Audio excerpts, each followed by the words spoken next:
Issued in 1941, the P41 herringbone twill was sage green and made from a light cotton.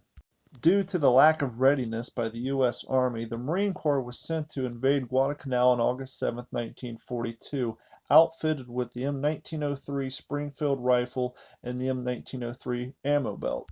As recorded in the history by E.B. Sledge, some Marines wore their EGA on the lapel of their shirt for good luck.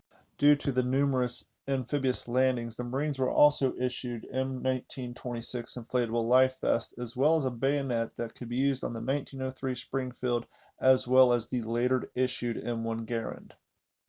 This example has been used a lot and is in poor condition.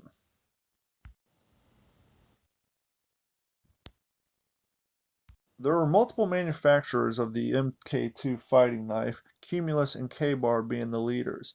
Over the years, everybody just respectfully calls the Mk2 fighting knife a K-Bar. Though very similar in appearance to the M1903 cartridge belts from World War I, the M1 belt had some subtle changes made to them to better accommodate the 8-round clip. Marines were also issued World War I 1912 first aid pouches.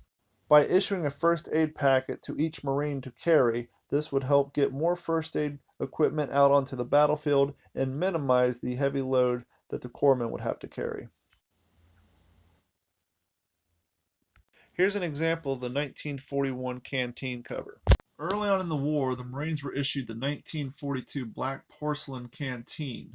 These canteens were made from porcelain and low-grade steel to conserve materials for the war effort. They were quickly discontinued due to poor reliability.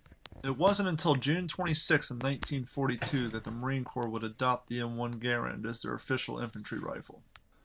The Marine Corps' 782 haversack two-piece system is far superior, in my opinion, to the United States Army's M1928 haversack. This is the P41 uniform worn by the Marine Corps from 1942 until 1945. There were modified versions worn into the Korean War.